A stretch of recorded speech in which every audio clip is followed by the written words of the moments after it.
रावल रतन सिंह समर सिंह का पुत्र था। रतन सिंह अपने पिता समर सिंह की मृत्यु के पश्चात मेवाड़ की गद्दी पर 1302 ईस्वी में बैठे। कुंभलगढ़ प्रशस्ति के वह एकलिंग महात्म्य के अनुसार कुंभकर्ण ने नेपाल में गुहिल वंश की स्थापना की। रावल रतन सिंह रावल शाखा के अंतिम राजा थे। रावल रतन सिंह की रानी का नाम पद्मिनी था। रतन सिंह का इतिहास वीरता और साहस के साथ भरा है, जो भारतीय इतिहास में महत्वपूर्ण है।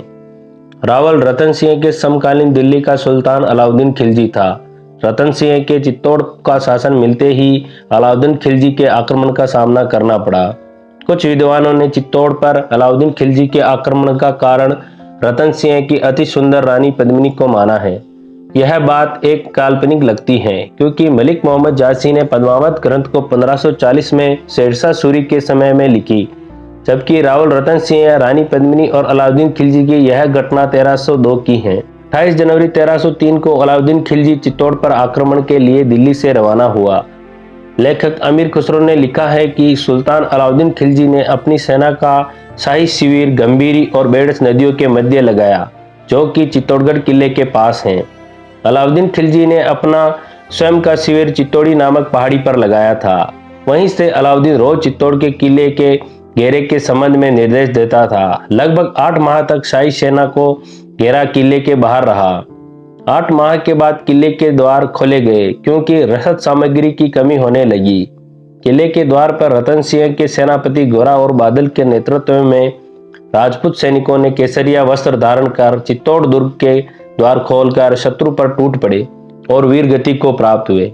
गोरा रानी पद्मिनी का चाचा तो बादल रानी पद्मिनी का भाई था। जब महल के बाहर चारों ओर सर्वनाश दिखाई दे रहा था, तब महल के अंदर 1600 राजपूत रानियों ने रानी पद्मिनी के नेतृत्व में जोहर किया, जो चित्तौड़ का प्रथम शाखा था। यह सब देखकर अलाउद्दीन खिलजी आग बुबला हो उठा और चित्तौड़ की निर्दोष जनता का कत्लेआम शुरू कर दिया, जिसमें उसने चित्तौड़ की 30,000 आम जनता का कत्लेआम का आदेश दे दिया। सुल्तान अलाउद्दीन खिलजी कुछ दिनों तक चित्तौड़ में रुककर अपने पुत्र खिरज खां को चित्तौड़ का शासन सौंपकर दिल्ली लौट गया तथा उसने चित्तौड़ का नाम बदलकर खिरजाबाद रख दिया। खिरज खां ने चित्तौड़ दुर्ग व आसपास के मंदिर तुड़वाकर किले पर पहुंचने के लिए गंभीरी नदी पर पुल बनवा दिया। इस पुल में शिलालेख भी चुनवा दिया, जो मेवाड़ इतिहास के बड़े प्रमाण हैं। चित्तौड़ किले की तलहटी में एक मकबरा बनवाया, जिसमें लगे एक फारसी लेख में किसी तुगलक शाह बादशाह को ईश्वर की छाया व संसार का रक्षक बताया गया है। जब अलाउद्दीन खिलजी ने चित्तौड़ पर कुछ किया, उस समय उनके साथ अमीर खुसरो भी था। अमीर खुसरो ने इस युद्ध का वर्णन अपने ग्रंथ तारीख-ए-अलाई में किया है। धन्यवाद दोस्तों।